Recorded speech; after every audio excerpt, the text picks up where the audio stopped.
자, 그럼 본격적인 방송에 들어가서 오늘 우리 녹음 날이 현충일입니다. 6월 6일. 예, 현충일인데 인터넷에 재밌는 얘기가 많더라고. 살다 현충일 기념식을 다 본다. 현충일 기념사를 다 듣고 있다. 뭐 이런 얘기도 있었는데 오늘 문재인 대통령의 추념사가 굉장히 감동적이었다는 평이 많던데 네. 어떤 내용이었습니까? 짧게 저는 오늘 이곳 현충원에서 애국을 생각합니다. 애국은 오늘의 대한민국을 있게 한 모든 것입니다. 국가를 위해 헌신한 한 분 한 분이 바로 대한민국입니다. 보수와 진보로 나눌 수도 없고 나누어지지도 않는 그 자체로 온전히 대한민국입니다. 라는 그런 이야기를 했습니다. 그러면서 애국을 22차례나 이제 이야기했다. 최다 횟수다. 라는 이야기들이 언론을 통해서 북한 보도가 됐죠. 얘기는 한 번도 안 썼다. 그렇습니다. 북한 6.25 한국전쟁 이런 직접적인 표현을 쓰지 않았다라는 내용도 보도가 됐죠. 그래요. 그럼 저도 이제 어젯밤에 판도라 좀 늦게 끝나가지고 새벽에 들어와가지고 자고 있는데 저 집사람이 막 깨우는 거예요. 너무 재밌다고. 뭐가요? 현충일 기념식이. 네. 그게 같이 봤어요. 네. 근데 진짜 재밌더라고. 진짜 그래요? 장사익 씨 나와서 노래하고. 네. 그렇죠. 그리고 또 여자 성악가 남자 성악가 와서 또 노래하고. 성악가는 아니고 뮤지컬 배우. 뮤지컬 배우입니까? 네. 카이하고 정선아 씨. 근데 예전 같으면 대통령이 기념사하고 쫙 빠져나가고 끝나잖아요. 네. 너무 다채로운 무슨 공연처럼. 네. 야, 또 저의 이상형인 이보영 씨가 네. 원래 김미숙 씨였는데 세대 교체가 이루어졌습니다. 그래서 나는 그 사회 보는 사람 얘기하는 거죠. 네? 사회 보는 사람. 추념 씨. 추념사. 추념사? 추념사? 추념 씨. 신가? 추념 씨. 예, 예. 그래서 우리 집사람한테 물어봤어요. 저 누구냐고. 그랬더니 이보영인가 그러더라고요. 근데 뭐 하는 사람이야? 이렇게 물어봤더니 모르냐고. 백만일의 A 가슴 아프네요. 연인인데. 저는 하여튼 김혜수 팬입니다. 저랑 스타일이 완전 알겠습니다. 지성 아내 네, 아니야? 맞습니다. 그렇죠? 네. 지성 씨. 지성은 또 누구예요? 기성이 이보영의 남편이에요. 결혼하신 분. 이 작가님은 이상형 연예인은 누굽니까? 저요? 오늘도 연애 알바로 가네. 그럼 궁금해서. 갑자기. 여자? 글쎄, 여자 남자도 연예인? 괜찮고요. 네. 저는 김태희였어요. 였어요. 김태희. 였어요. 였어요. 비하고 지금 관계가 어떻게 됐어요? 결혼했어요. 아, 결혼했어요? 임신 중이라고. 네. 이호님은 장동건이겠지. 아니에요. 우리는 남자 인물 안 봐요, 저는. 난 누굴 좋아하는지 생각이 안 나. 좀 이따 생각나면 알려드릴게요. 주진영 아니야? 사람들은 주진영이잖아. 웃기고 있어. 그 말 같지도 않은 소리를 하고 있어. 최강욱으로 바뀌었어, 이번에? 아유, 우리는 그런 데 관심 없어. 내가 좋아했던 연예인이 있었는데 왜 생각이 안 나지? 아니, 또, 김갑수 형은 또, 손혜원 누나 좋아한다고 또 그랬었는데. 맨날 그러지. 그냥 뭐 아무나 다 좋아하잖아. 네. 그래요. 그리고 대통령이 그 국가보훈처를 장관급 기구로 격상시키겠다. 이런 얘기를 했습니다. 지금은 국가보훈처장이 차관급이잖아요. 이건 무슨 뜻일까요? 김대중 대통령, 노무현 대통령 때 장관이었어요. 그 다음에 이명박근혜 때 차관으로 또 격하됐다가 다시 이제 우리가 보훈처장을 하는데, 우리가 여기서 뭐 미국이라고 다 좋아하고 뭐 배울 건 없지만 미국한테 배울 게 하나 있습니다. 미국의 국가보훈처는요, 공무원 숫자에 서 있잖아요. 국무부 다음으로 많답니다.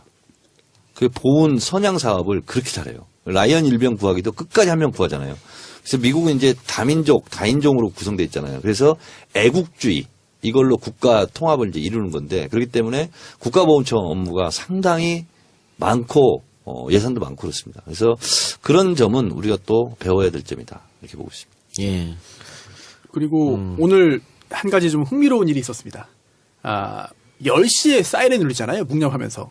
오늘 10시에 울리지 않았다고 합니다. 10시 4분. 그건 이유는 뭐예요? 이게 뭐 실수로 늦어진 게 아니고요. 저도 오늘 처음 알았어요. 근데 10시에 무조건 울리는 게 아니라 실제로 식순에 따라서 사회자가 묵념을 하는 순간 그때 울리는 거래요. 그런데 10시에 그걸 하기로 예정되어 있었는데 하다 보니까 조금 뒤로 밀려가지고 10시 4분에 했다. 그러면 행사장에서의 묵념 시간이랑 같이 울리는 거예요? 네네. 그리고 또 이게 절차가 또 다 있더라고요. 그래서 이게 국민안전처 장관이 승인을 하면은 그때 이제 서울방재센터에서 이제 사이렌 울리는 거고 또 이게 그동안도 전국적으로 좀 다르대요, 다. 실제로 지역마다 울리는 시간도 좀 다를 수도 있다. 그건 순간적으로 손수 변호사가 10시 4분? 네. 그래갖고 14 남북 공동선언에 맞춰가지고 역시 사업을 했나 이 생각을 했는데 그건 아닌군요. 그래요. 네, 그리고 아까 방금 주진영 박사 이야기도 했습니다만 주진영 박사가 페이스북에 재밌는 걸 썼더라고.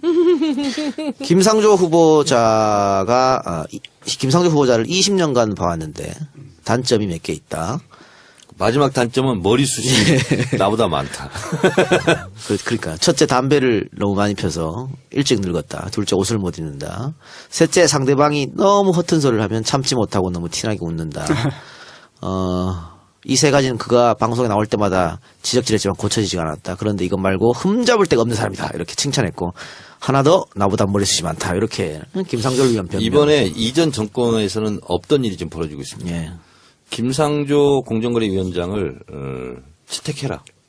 그래서 아고라에서 청원운동이 벌어지고 있습니다. 이게 시민들에 의해서. 그러니까 김상조 후보자가 사실은 그동안 언론에서 여러 가지 의혹이 있었는데 청문회장에서 정말 아주 명쾌하게 칼같이 해명을 해버렸어요. 완전 반전이 다 이루어졌죠. 그렇죠. 그리고 야당 의원들이 꿀벅은 버거니가 됐어. 네. 그리고 또 하나 오늘 방금 기사에 떴던데 정운찬 전 총리를 비롯해서 498명 김상조 교수를 아는 지인들이 김상조는 깨끗한 사람이다. 스승, 제자, 선배, 후배가 네, 다 학자들. 순식간에 500명이 모였대요.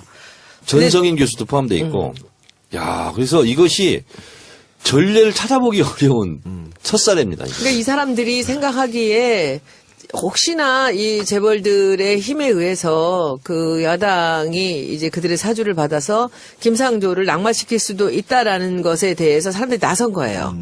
그런데 제가 여기서 비하인드 스토리를 하나 말씀을 드린다면 제가 김상조 선생을 이제 처음 청문회 모셨잖아요. 참고인으로. 근데 그때도 사실은 주진영 박사랑 하다가 중간에 삼성은 김상조가 오는 게 좋겠다 해서 다시 한 명이 온 거죠. 그런데 그렇게 해서 이제 이분들이 많이 알려지고 그렇게 됐는데 이번에 대통령이 딱 바뀌자마자 주진영 공 선생이 저한테 딱 부탁을 하더라고요. 그 사람은 그런 거 부탁하는 사람 아니잖아요. 정말 자기 한 가지만 이 선배가 좀 할 수 있으면 도와줬으면 좋겠어요. 그래서 뭔데요? 그랬더니 김상조는 이 정부에서 일을 하게 해야 됩니다.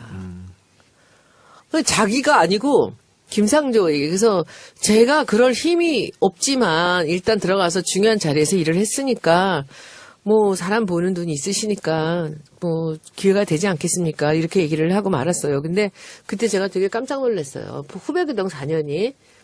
그런데 김상조가 이 정부에서 일을 했으면 좋겠다라는 걸 아주 정중하게 저한테 얘기를 하더라고요. 그래서 김상조 교수가 얼마나 오랫동안에 그 시민운동을 하면서 얼마나 많은 사람들한테 신뢰를 받고 있었는지를 우리가 여러 가지를 보면서 알 수가 있습니다. 그러니까 지금 인사청문회 과정에서 사실 야당이 저 정도밖에 못했으면 정말 낙제점이잖아요. 아무것도 못한 거잖아요. 공격을.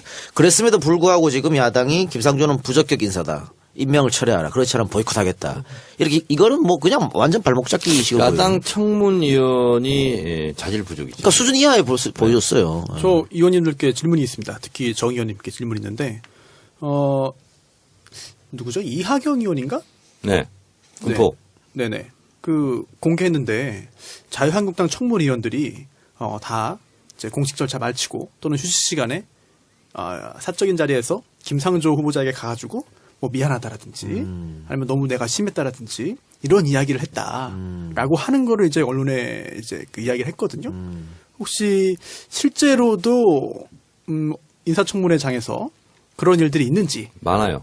많아요? 많고 자주 있죠. 왜냐하면 근데 그것은 진심이 아니어도 그냥 그렇게 얘기를 해요. 립서비스로. 그렇게 제가 아까 좀 너무 심하게 했죠. 그럼 또 후보자는 괜찮습니다. 감사합니다. 근데 그건 흔히 있는 일이에요. 자반사로. 자, 그런데 그러면 그것이 무슨 크게 의미 있는 건 아니에요. 그렇지 않고. 자유당은 어쨌든 반대할 것 같고요. 국민의당은 어떤 스탠스를 보일 것 같습니까? 지금 국민의당은 반반인 것 같아요.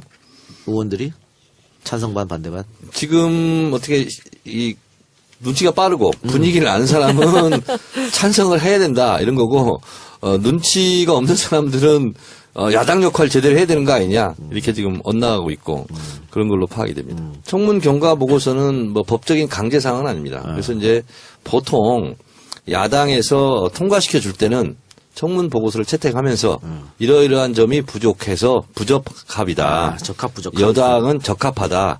이렇게 하면 야당이 알겠습니다. 협조를 하는 거예요, 사실은. 그러면 청문 보고서를 야당이 적합으로 할까요? 부적합으로 할까요? 어떻게 예상하세요? 일단 다 부적합이에요. 청문이 채택을 하더라도. 보고서를 채택하더라도. 근데 채택을 했다는 것 자체는 인정한다는 거거든요. 근데 내용은 본인들이 지적한 거 있잖아요. 의원들이 한 명 한 명 지적한 걸 다 나열해요. 그리고 종합적으로 봤을 때 뭐 공정거래위원장을 뭐 수행하기에는 뭐 부적합하다. 근데 뭐 여당은 이제 적합하다 이렇게 하니까 그것만 해도 굉장히 땡큐죠. 땡큐. 그럼 어쨌든 이것은 뭐 투표가 필요 없잖아요. 또 필요 없습니다. 국회 대통령이- 동의가 필요 없죠. 대통령 그냥 임명하는 임명하면 됩니다. 네. 돌발 선언합니다. 박지원 전 대표에 대한 마크맨을 제가 스스로 해제하겠습니다. 이낙연 국무총리 인사청문 때 협조해 주셔서 감사드립니다. 아, 이낙연 총리 그 얘기하니까 그 이낙연 총리 투표할 때 피켓 들고 야당 의원들이 시위하지 않았나요? 네, 로텐도르에서. 그때 뭐 손 의원님이 들어가면서 뭐 찍었죠, 야당 의원들을. 페이스북 라이브를 8분 했습니다. 아, 라이브 했어요? 네. 근데 뭐 야당 의원들이 항의하지 않았어요? 뭐 왜 찍어? 막 그러면서. 소리 막 근데 왜 국회의원들은 다 반말을 해요? 아니 그 낮인데 왜 반말을 하지? 밤도 아닌데. 근데 쉴 때도 없이.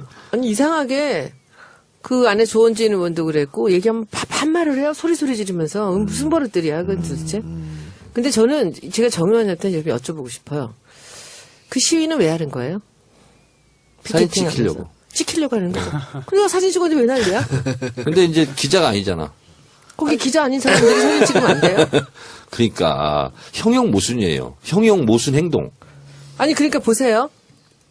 그 사람들이 보라고 서 있는 거잖아요. 예, 시위는. 그렇죠. 네. 더 많은 사람들이 더 많이 알려지게 하려고 서 있는 거고 거기 피켓을 한 거잖아요. 들은 거. 보라고 한 거죠. 많이 보고 기자들한테 왜 찍으라 그래요? 기자들이 그것을 기사로 실어서 알려달라는 거잖아요. 그렇죠.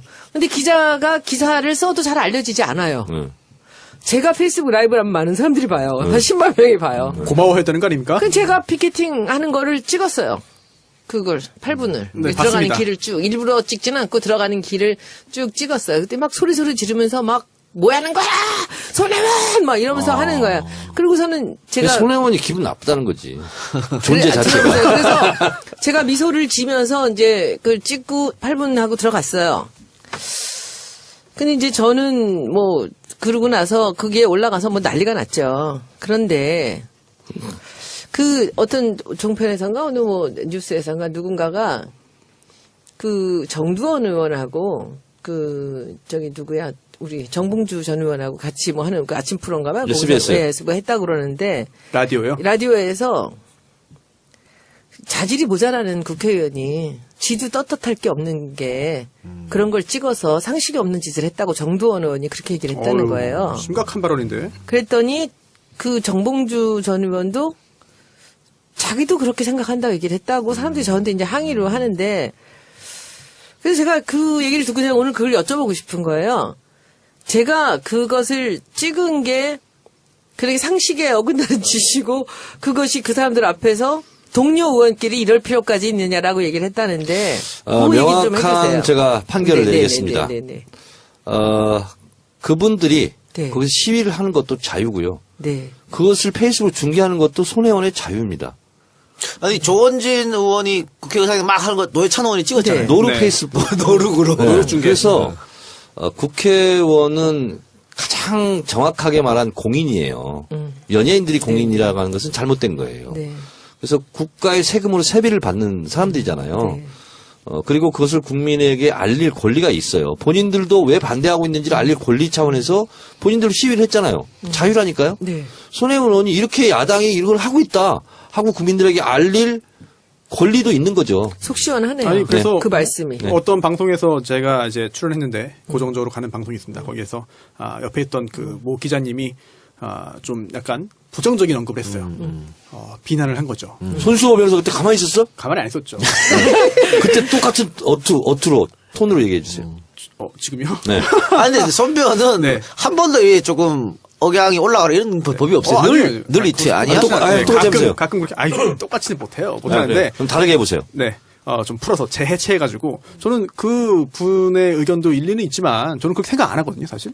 정말로 지금 손 의원님 말씀하신 대로. 야, 일리가 없는데 왜 일리가 있다고 주장하는 아니, 거예요? 그런 생각을 할 수 있잖아요. 겉다르고 속다른 거예요, 지금? 각자 생각은 다른 건데 네. 저는 그렇게 전혀 동의하지 않고 실제로 그분들이 그 의원들이 어떤 하는 행동에 대해서 누구나 찍을 권리가 있고 또 그 기자들이 찍는 거는 결국은 그 언론사의 논조로 결국은 가공돼서 나가잖아요. 근데 소녀님이 직접 찍은 거는 그 사실 그대로가 가공 없이 나가는 거잖아요. 이거는 의미가 당연히 다른 것 같거든요. 그래서 언론에서 보도하는 건 언론의 일이고 또 의원님이 지나가면서 그걸 또 목격해가지고 그대로 올리는 것도 그 나름대로 가치가 있는 일이다. 그걸 왜 언론에서 하지 말라고 그러냐. 내가 여기서 이 말씀 하나 드릴게. 제가 왜 찍었겠습니까? 그날. 제가 그날 그분들 홍보해 주려고 그런 거잖아요. 그날 즉흥적으로 제가 그걸 거기서 찍을 수 있겠었겠어요? 아니거든요. 저는 표창원 의원이 그림 사건으로 거기서 이 사람들이 피켓에다가 문재인 사퇴해라. 표창원은 뭐 물러나라. 문재인 사퇴해라라는 거를 표창원을 영입한 문재인은 사퇴해라를 들고서는 거기서 로텐돌에서 이걸 들고서는 지금보다 훨씬 많은 사람들이 난리를 쳤어요. 근데 그때 우리 국회의원들이 들어가면서 다 눈길을 피하면서 들어갔습니다. 근데 거기서 이재정 의원이 뭐 하는 거냐고 막 이러고 들어갔잖아요. 그게 되게 유명해졌잖아요. 네. 그때 저는요, 대선을 앞두고 표창원 의원이 이렇게 지금 몰리고 있는 상황에서 저까지 나서면은 이 문재인 대통령이 영입한 사람들이 이런 식으로 한다고 할까봐 말을 못하고 들어갔는데 들어가서 너무너무 속상했어요, 저는 그때. 내가 여기서 이 사람들한테 한마디 못하고 들어간 게. 그래서 우리 보좌관한테 그랬어요. 다음번에 이들이 또 피켓을 들고 여기 서 있으면 내가 그때 반드시 사진을 찍는다. 우리 김성애 그 보좌 알고 있어요. 그래서 작정을 하고 있었어요, 제가. 우리가 부당하다고 생각하는데 이 사람들이 만약에 피켓팅을 할 때는 내가 이 사람들 한 명 한 명을 다 찍어가지고 그 지역구와 이 사람들의 이력까지 다 해갖고 내가 페이스북에 올리겠다고. 잘했어. 이렇게 했는데 그날 하다 보니까 한 명 한 명을 저 끝까지 갔다 오기는 좀 그렇더라고요. 그래서 라이브로 해서 그냥 현상만 이렇게 찍었거든요. 잘했어요. 잘했는데 그 외에 이런 뭐 그런 경우도 있고요. 예. 저는 이렇게 한 적도 있어요. 그리고 여기 서 있으면 일일이 가면서 다 악수해요. 아이고, 고생하십니다. 아이고, 고생하시네. 그러고 들어간 적도 있어요. 아니 우원내 대표 이번에 그렇게 했더라고. 네? 우원내 대표가 우원식 원내대표가? 악수하면서 들어갔어. 일부, 들어갔는데 일부만. 다른 의원은 또 뭐 야당 연습하나? 뭐 이런 것도 들어가기도 했어요. 김영주. 그런 거는 일상으로 하는 거잖아. 야당 연습은 유행어입니다. 그래서 뭐 하면 여당한테도 저도 그런 얘기 많이 했어요. 새누리당 의원들한테 뭐 하면 막 안행해서 지금 뭐 야당 되려고 야당 연습하고 있어요? 나도 그런 적이 많이 있는데 그건 유행어예요. 그래요. 예. 자, 그리고 우리가 이제 김상조 후보자 얘기하다가 이렇게 흘렀는데 그 김상조 후보자는 아마 그 대통령이 뭐 임명할 것 같고요. 뭐 문제가 있다고 하더라도 또 여론이 지금 좋기 때문에 별 문제 없을 것 같은데 지금 수요일이죠. 강경화 후보자, 김동연 후보자 청문회가 예정되어 있는데 강경화 후보자를 지금 야당이 단단히 벼르면서 반드시 떨어뜨리겠다고 생각하고 있는 것 같아요. 근데 여기도 마찬가지잖아요. 대통령이 그냥 임명하면 임명되는 거지 않습니까? 그런데 지금 어제 그 대통령이 추경 11조 얘기했습니다. 그러면서 11만 개의 일자리를 추경으로 만들겠다. 그러면은 야당이 협조를 해줘야 추경이 통과되는 거 아니에요. 그렇습니다. 그런데 야당이 강경화 뭐 이렇게 강행하면 우리 보이콧할 거야 이러면 이 추경이 협조가 안 될 거 아닙니까? 딜레마가 있을 것 같은데. 이런 게 있습니다. 네. 이제 추경 아시다시피 추가 경정 예산인데 이거는 이제 뭐 국가 천재지변이라든가 뭐 갑작스러운 태풍 피해, 뭐 홍수 뭐 이럴 때 보통 이제 하는데 예. 야당에서 이걸 반대하고 있어요. 예. 그 뭐냐면 우리 때는 이렇게 했지만 문재인 정부 때는 하지 마라 이런 거예요. 예. 이제 그런 거고. 근데 이제 우리 여당의 논리적 반박의 근거는 이런 겁니다. 뭐냐면 가장 큰 것은 지금의 IMF 때와 같은 실업률이다. IMF 때 4.5%였는데 지금 4.2%다. 그리고 이걸 미리 대비하지 않으면 국가적 재난으로 다sil 수 있다. 그렇기 때문에 이건 불효불급한 거고 긴급한 사항이다.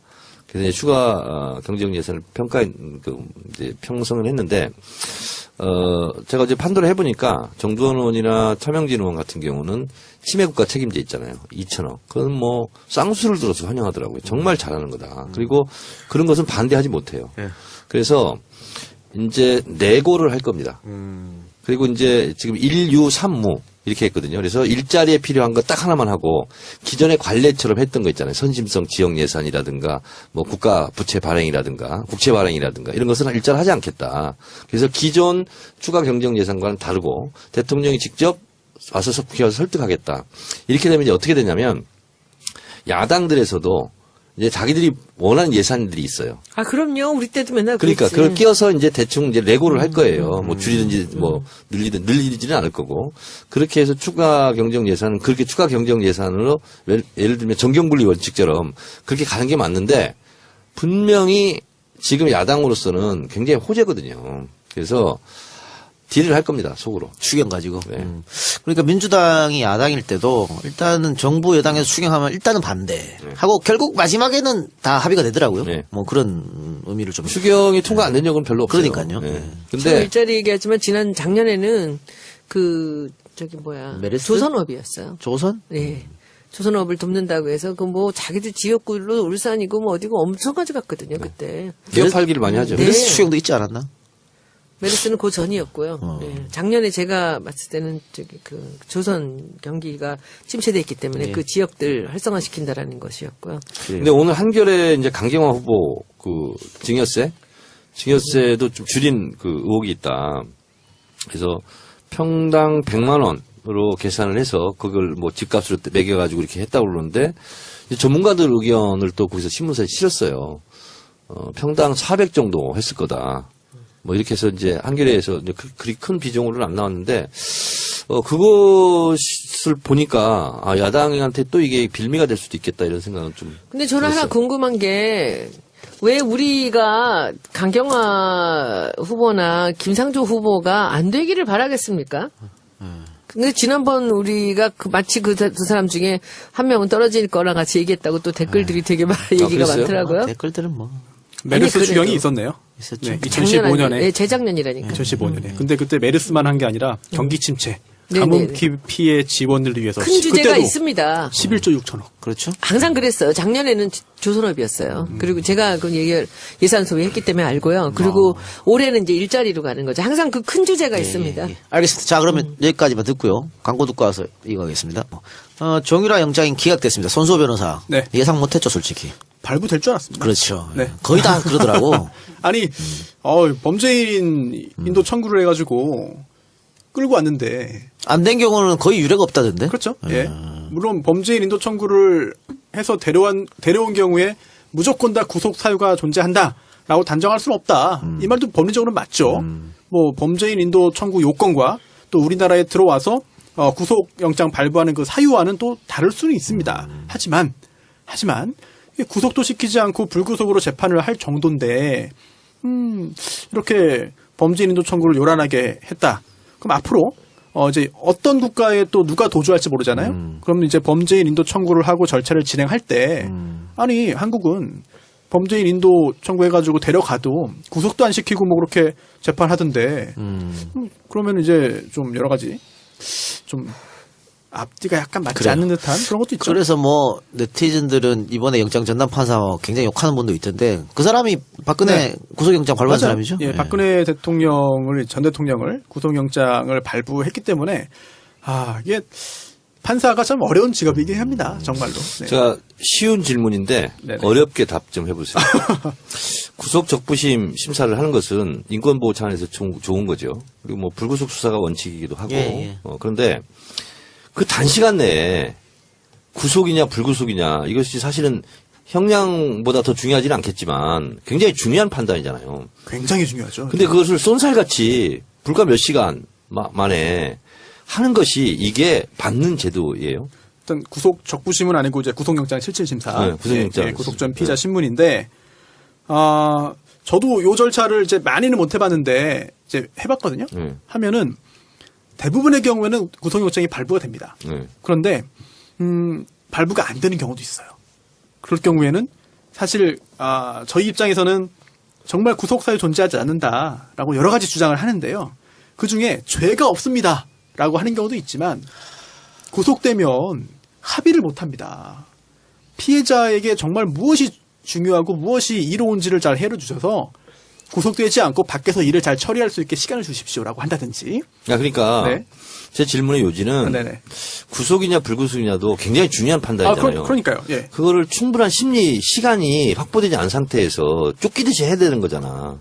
이게 아니 그래도 제도가 발전한 거죠. 옛날에 발전하긴 했는데 검찰이 했는데. 그게 좀 더 보완책이 없을까? 아니 그러다 보니까 여러 가지 그런 그 주장을 하죠 변호사들이. 그런데 핵심은 사실은 굉장히 기계적인 판단인 것 같아요. 그리고 또 관련 규정을 보더라도 지체 없이 결정하도록 돼 있거든요. 제가 지체 없이인지 신속하게인지 잘 기억이 안 나는데 굉장히 바로 결정을 하도록 되어 있습니다. 왜냐하면은 만약에 구속영장을 발부할 사정이 없다라고 한다면은 뭐 이걸 기다리는 동안 심사 결과를 기다리는 동안 또 불필요하게 이제 유치되어 있는 경우도 예. 있거든요. 그래서 이번 제도가 이 제도가 뭐 모든 제도가 완벽할 수는 문제가 없죠. 없진 않죠. 문제가 없진 않은데 그래도 이게 없을 때보다는 훨씬 낫지 않나 그럼요. 싶습니다. 당연하죠. 그건 뭐 인권 보호를 위해서 당연한 건데. 자, 그럼 앞으로는 어떻게 돼요? 앞으로는 검찰이 또 소환 네. 조사할 수 있을 것 같은데. 그럼요. 해야죠. 혐의를 보강하는 거죠, 이제? 네네. 이게 재청구하나요? 구속영장을 재청구? 다시 청구할지 말지도 잘 의견이 좀 엇갈리고 있는데 검찰 입장에서는 여기서 재청구를 안 하면 그럼 뭐하러 데려왔냐라는 그렇죠. 얘기를 듣는데 근데 또 이게 범죄인 인도를 해오는 게요. 구속을 꼭 시키겠다는 게 아니라 우리나라에서 조사를 하고 기소해서 재판까지 넘기겠다 이거기 때문에 뭐 앞으로 검찰이 어떻게 할지는 지켜봐야겠죠. 그러니까 지금 세 가지 혐의잖아요. 근데 어쨌든 검찰 측에서는 손수호 변호사 말대로 재청구를 안 하면은 굉장히 곤란할 것 같은데 재청구를 할 것 같은데 재청구에서 또 기각되면 그것도 참 곤란할 것 같아요. 그러면 이제 불구속으로 기소해야죠. 예. 그 그리고 불구속 상태 재판 받는 거죠, 뭐. 그럼요. 예, 재판이 그렇게 해가지고 실제로 실형이 선고되면 다시 이제 뭐 들어가는 거고 구속돼 있다가도 재판받아서 무죄 선고되거나 아니면 집행유예 나오면 또 나오는 거고 하기 때문에 너무 구속에 큰 의미를 두지는 않아도 좋을 것 같습니다만 대부분의 예측은 지금 구속될 거라고 봤거든요. 그런데 일단은 지금 현 시점에서는 구속 사유가 없다고 본 것이니까 여기에 대해서 보강을 할 것은 또 검사의 의무가 되겠죠. 또 지금 정유라의 아들이 곧 있으면 온다고 하고 그리고 그 정유라가 엄마 면회 가고 싶다 이런 얘기도 했는데 면회는 가능합니까? 가족 면회? 면회가 안 된다죠? 아니 그동안 못하게 했는데. 네, 면회가 접견이 제한됐죠. 예, 예. 변호인 말고는 제한됐는데 4월 1일부터 풀렸습니다. 아, 풀렸어요? 예. 네, 그래서 지금은 할 수가 있는데 공범관계라서 불가능하죠. 그런데 이제 제한을 할 수가 있어요. 다시. 네. 그리고 일단 두 가지로 볼 수 있겠네요. 첫 번째로는 검찰이 다시 접견 제한 신청을 할 수가 있고 그러면은 법원에서 판단하게 되겠죠. 그럼 다시 제한이 될 수가 있습니다. 그게 첫 번째 가능성이고 두 번째는 그렇게 하지 않더라도 뭐 교정본부 홈페이지라든지 이런 데 가면은 접견이 안 되는 경우가 많이 있어요. 근데 그 중에 하나가 뭐 지금 수용인 최순실 씨가 거부한다든지 아니면은 공범 관계에 있는데 한 명이 여러 명을 이제 접견 신청해가지고 만나려고 하는 경우라든지 이런 경우에는 접견이 제한될 수 있다라는 공지가 있습니다. 접견을 금지하는 것은 뭐 지금 정의원 말처럼 공범 관계이니까 증거를 또 인멸할 수도 있고 뭐 그렇잖아요. 앞으로 재판 어떻게 나가다 이럴 수도 있고. 근데 만약에 면회를 하게 되면 그게 어떻게 다 녹화가 되나요? 아니면 뒤에서 누가 적나요? 녹음이요. 녹음이 다 돼요? 네네. 그럼 거기서 뭐 어떻게 뭐 할 수 없겠네. 못하죠, 사실은. 네, 그리고 뭐 정말 비밀 작전으로 이렇게. 정말로 비밀 작전이 필요하면은요. 이렇게 일반 면회를 가지고 하면 안 되고요. 그 선임된 변호사가 만나면 돼요. 변호사 접견은 녹음도 안 되고 녹화도 안 되고. 아, 그래요? 네. 뭐 제한 없이 할 수 있어요. 시간 제한도 없고. 그래서 뭐 굳이 비밀 작전을 모녀가 할 필요도 없고 할 수도 없고. 변호사 통해서 하면 하면은 되겠네. 할 거 다 할 수 있습니다. 네. 녹화도 안 돼요, 변호사 접견은? 그럼요. 녹음도 안 네. 되고? 네. 아무도 입회 안 합니까? 그럼요. 그래가지고 재벌들이. 그동안도 입회 안 하나요? 네, 안 합니다. 자기들은 뭔가 영상을 남기는 것 같아요. 아니요. 그렇지 않아요. 그건 일반 면회고요. 변호인 접견할 때는요. 옆에서 소리가 들려도 안 되고 그러니까 좀 아크릴이나 투명판으로 해가지고 뭐 볼 수는 있지만 들을 수 없는 그런 거리와 위치에 교도관이 위치하고 있습니다. 그래서 왜 재벌들 가면은 그 변호사 몇 시간씩 이렇게 네, 집사 변호사로 집사 해서 변호사 하루 종일 있죠. 예, 상관없는데. 말동무 해고 뭐. 그러니까. 그러니까 거기 안에 있기 불편하니까 하루 종일 한다며 변호사가. 네. 그래서 되게 안 좋은 게 변호사도 뭐 벌이가 별로 안 좋고 하다 보니까 채용 공고낼 때 좀 그래요. 여자 변호사 뽑고 그리고 또 치마를 입고 항상 다녀야 한다는 거를 채용 조건으로 걸기도 하고 미쳤구나. 그런 경우도 있어가지고 이게 참 문제가 많이 집사 돼요. 변호사가 문제 있을 때 항상 여성 변호사가 가서 있었거든. 그래서 남자들이 수용되어 있으니까 그러니까. 여성을 해가지고 말동무 삼아 이렇게 하는 거죠. 이런 말도 안 되는 짓거리를 하고 있어 진짜. 그래서 그거를 그렇게 행동을 한 변호사들 고용돼서 그런 젊은 변호사들도 이제 징계를 받기도 하고. 그래요?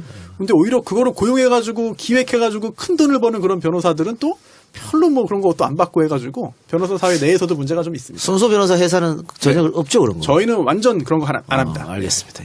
절대 하지 마시기 바랍니다. 아유, 안 돼, 안 돼. 네. 네, 그리고 지금 대법원이 판사 전원을 대상으로 재판 방송 중계에 관련 설문조사를 하고 있다 그래요? 네. 이거 왜 하는 거예요? 바로 뭐 박근혜 전 대통령 재판을 어떻게 할 것이냐. 이거 중계를 해야 되느냐. 국민들이 재판하는 것을 다 볼 수 있도록. 네네, 그렇죠. 지금 같은 경우에는 1분 30초 정도밖에 앞 인사하는 것밖에 못 보잖아요. 중계도 아니었죠. 그러니까 입장하는 거. 네, 촬영해서 그거를 녹화한 다음에 나중에 네. 방송에 쓴 거죠. 촬영만 허용한 거죠. 근데 재판 생중계. 네, 중계를 과연 이걸 허용할 것이냐.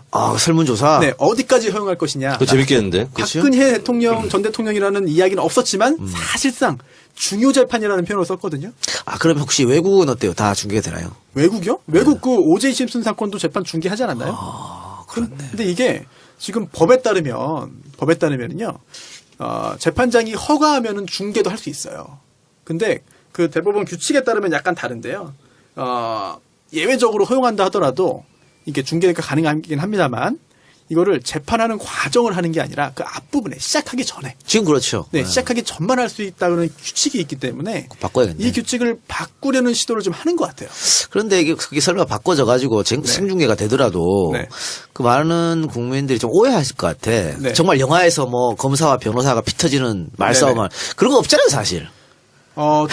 증인신문할 때는 있죠, 그래도. 네. 증인신문할 때는 있는데, 기타 일반적인 재판의 경우에는 사실 그 법정 드라마나 그런 미드, 네. 영화 같은 네. 광경은 쉽게 나오진 않죠. 그렇죠. 네, 하지만 이 사건이 만약에 재판장님, 중계된다면- 지금 네. 검찰은 지금 네. 무리하게 인격을 모독하면서 지금 질문하고 있습니다. 본 사안과 본질적인 아무런 관계없는 질문을 하고 있습니다. 네. 이런 거잖아요.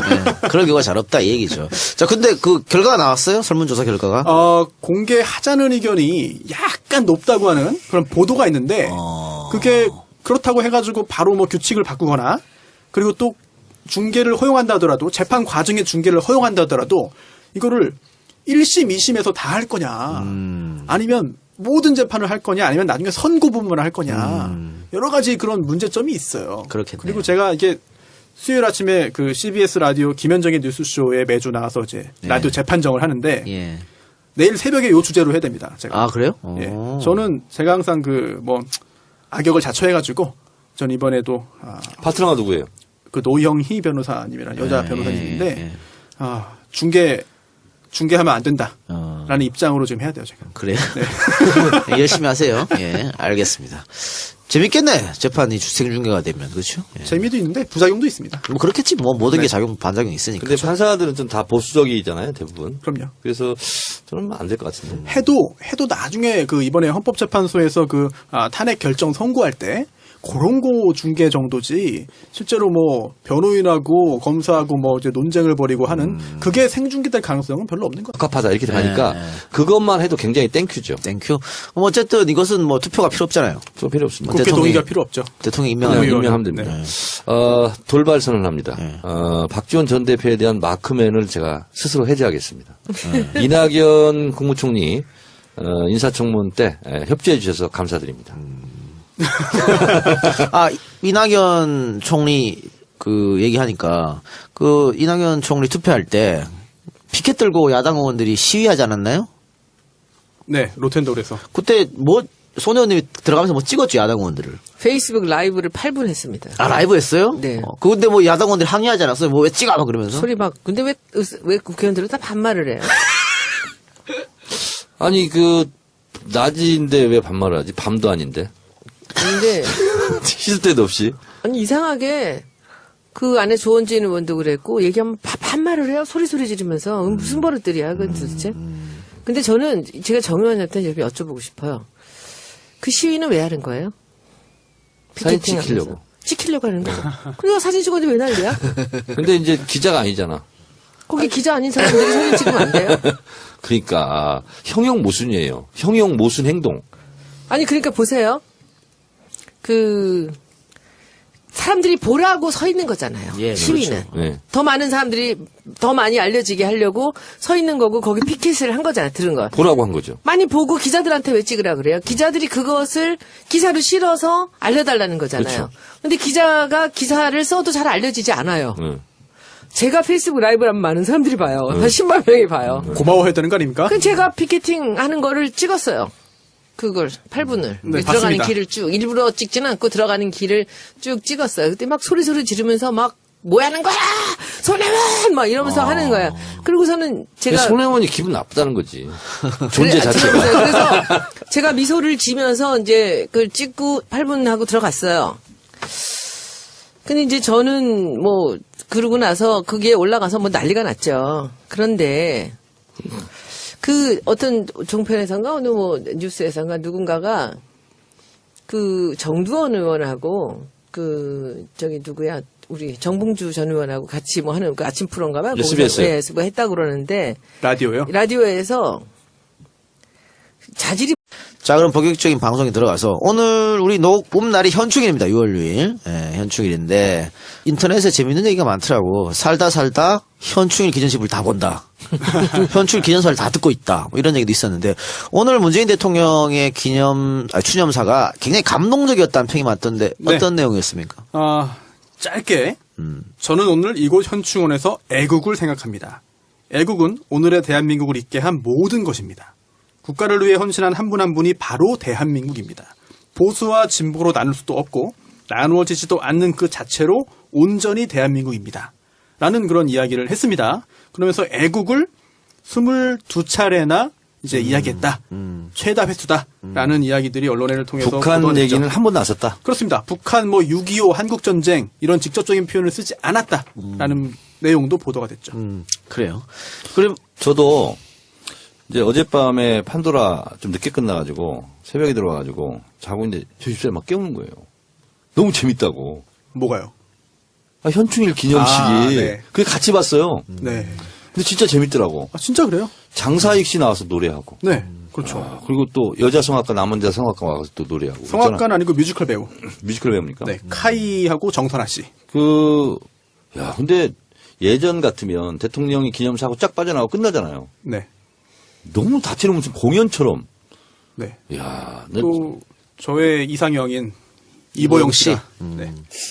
원래 김미숙 씨였는데 세대 교차가 이루어졌습니다. 그래서 나는 그 사회 보는 사람 얘기하는 거죠. 네? 사회 보는 사람. 추념 씨. 추념사. 추념사? 추념사? 추념 씨. 신가? 추념 씨. 예, 예. 그래서 우리 집사람한테 물어봤어요. 저 누구냐고. 그랬더니 이보영인가 네네. 그러더라고요.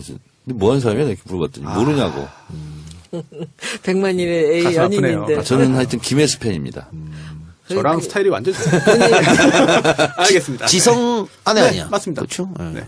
지성 씨. 지성은 또 누구예요? 기성이 이보영의 남편이에요. 결혼하신 분. 이 작가님은 이상형 연예인이 누굽니까? 저요? 오늘도 연애 알바로 가네? 그 궁금해서. 갑자기. 여자? 글쎄, 여자 남자도 연예인? 괜찮고요. 네. 저는 김태희였어요. 였어요. 김태희. 였어요. 였어요. 비하고 지금 어떻게 관계가 어떻게 됐어요? 결혼했어요. 아 결혼했어요? 임신. 중이라고. 네. 이호님은 장동건이겠지. 아니에요. 우리는 남자 인물 안 봐요, 저는. 김상조 후보자를 20년간 봐왔는데 단점이 몇 개 있다. 마지막 단점은 머리숱이 나보다 많다. 그러니까 첫째 담배를 너무 많이 펴서 일찍 늙었다. 둘째 옷을 못 입는다. 셋째 상대방이 너무 허튼 소리를 하면 참지 못하고 너무 티나게 웃는다. 이 세 가지는 그가 방송에 나올 때마다 지적질했지만 고쳐지지가 않았다. 그런데 이것 말고 흠잡을 데가 없는 사람이다. 이렇게 칭찬했고 하나 더 나보다 머리숱이 많다. 이렇게 김상조를 위한 변명. 이번에 이전 정권에서는 없던 일이 좀 벌어지고 있습니다. 예. 김상조 공정거래위원장을 채택해라. 그래서 아고라에서 청원운동이 벌어지고 있습니다. 이게 시민들에 의해서. 그러니까 김상조 후보자가 사실은 그동안 언론에서 여러 가지 의혹이 있었는데 청문회장에서 정말 아주 명쾌하게 칼같이 해명을 해버렸어요. 완전 반전이 다 이루어졌죠. 그렇죠. 그리고 야당 의원들이 꿀벅은 버거니가 됐어. 네. 그리고 또 하나 오늘 방금 기사에 떴던데 정운찬 전 총리를 비롯해서 498명 김상조 교수를 아는 지인들이 김상조는 깨끗한 사람이다. 스승, 제자, 선배, 후배가 네. 다 학자들. 순식간에 500명이 모였대요. 전성인 교수도 포함되어 있고.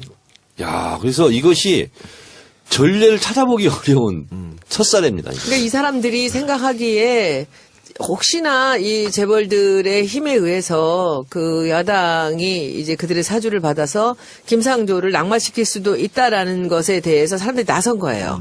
그런데 제가 여기서 비하인드 스토리를 하나 말씀을 드린다면 제가 김상조 선생을 이제 처음 청문회 모셨잖아요. 참고인으로. 근데 그때도 사실은 주진영 박사랑 하다가 중간에 삼성은 김상조가 오는 게 좋겠다 해서 다시 한 명이 온 거죠. 그런데 그렇게 해서 이제 이분들이 많이 알려지고 그렇게 됐는데 이번에 대통령이 딱 바뀌자마자 주진영 그 공선생이 저한테 딱 부탁을 하더라고요. 그 사람은 그런 거 부탁하는 사람 아니잖아요. 정말 자기 한 가지만 이 선배가 좀 할 수 있으면 도와줬으면 좋겠어요. 그래서 뭔데요? 그랬더니 김상조는 이 정부에서 일을 하게 해야 됩니다. 자기가 아니고 김상조에게. 그래서 제가 그럴 힘이 없지만 일단 들어가서 중요한 자리에서 일을 했으니까 뭐 사람 보는 눈이 있으시니까 뭐 기회가 되지 않겠습니까? 이렇게 얘기를 하고 말았어요. 근데 그때 제가 되게 깜짝 놀랐어요. 후배교동 4년이. 그런데 김상조가 난 누굴 좋아하는지 생각이 안 나. 좀 이따 생각나면 알려드릴게요. 주진영 아니야? 사람들은 주진영이지 않나. 웃기고 있어. 그 말 같지도 않은 소리를 하고 있어. 최강욱으로 바뀌었어 이번에? 아유, 우리는 그런 데 관심 없어. 내가 좋아했던 연예인이 있었는데 왜 생각이 안 나지? 아니 또 김갑수 형은 또 손혜원 누나 좋아한다고 또 그랬었는데. 맨날 그러지. 그냥 뭐 아무나 다 좋아하잖아. 네. 그래요. 그리고 대통령이 그 국가보훈처를 장관급 기구로 격상시키겠다. 이런 얘기를 했습니다. 지금은 국가보훈처장이 차관급이잖아요. 이건 무슨 뜻일까요? 김대중 대통령, 노무현 대통령 때 장관이었어요. 그다음 이명박근혜 때 차관으로 또 격하됐다가 다시 이제 우리가 보훈처장을 하는데, 우리가 여기서 뭐 미국이라고 다 좋아하고 뭐 배울 건 없지만 미국한테 배울 게 하나 있습니다. 미국의 국가보훈처는요, 공무원 숫자에서 있잖아요. 국무부 다음으로 많답니다. 그 보훈 선양 사업을 그렇게 잘해요. 라이언 일병 구하기도 끝까지 한 명 구하잖아요. 그래서 미국은 이제 다민족, 다인종으로 구성되어 있잖아요. 그래서 애국주의 이걸로 국가 통합을 이제 이루는 건데 그렇기 때문에 국가보훈처 업무가 상당히 많고 예산도 많고 그렇습니다. 그래서 그런 점은 우리가 또 배워야 될 점이다 이렇게 보고 있습니다. 예. 그리고 오늘 한 가지 좀 흥미로운 일이 있었습니다. 10시에 사이렌 울리잖아요. 묵념하면서. 오늘 10시에 울리지 않았다고 합니다. 10시 4분. 그건 이유는 뭐예요? 이게 뭐 실수로 늦어진 게 아니고요.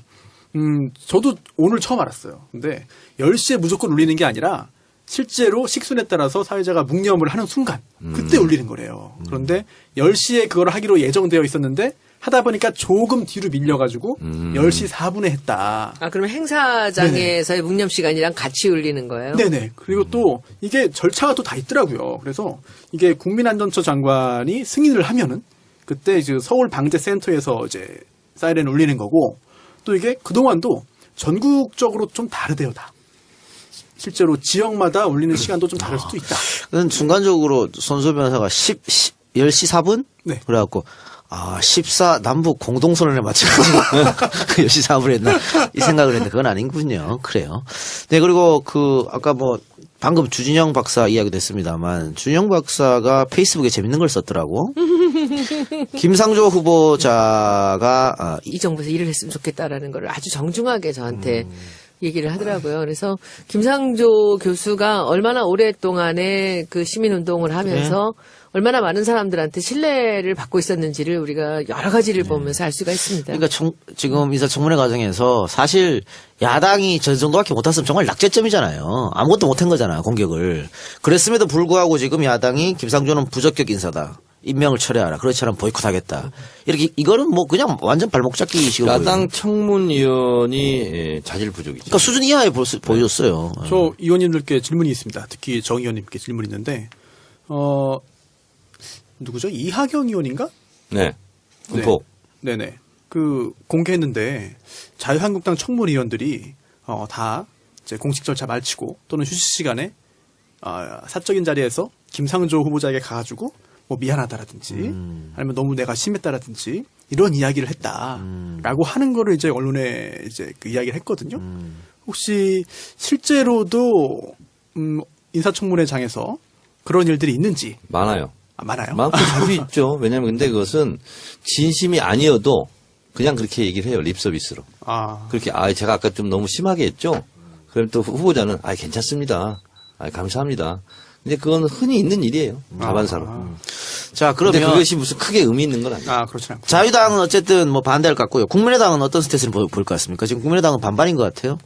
의원들이 찬성 반 반대 반. 지금 어떻게 눈치가 빠르고 분위기를 아는 사람은 찬성을 해야 된다 이런 거고 눈치가 없는 사람들은 야당 역할 제대로 해야 되는 거 아니냐 이렇게 지금 엇나가고 있고 그런 걸로 파악이 됩니다. 청문 경과 보고서는 뭐 법적인 강제 사항은 아닙니다. 그래서 이제 보통 야당에서 통과시켜 줄 때는 청문 보고서를 채택하면서 이러이러한 점이 부족해서 부적합이다. 적합 부적합. 여당은 적합하다.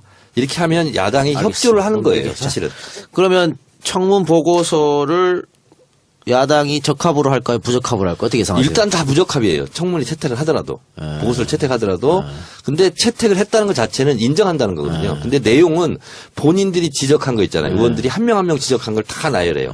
그리고 종합적으로 봤을 때 뭐 공정거래위원장을 뭐 수행하기에는 뭐 부적합하다. 근데 뭐 여당은 이제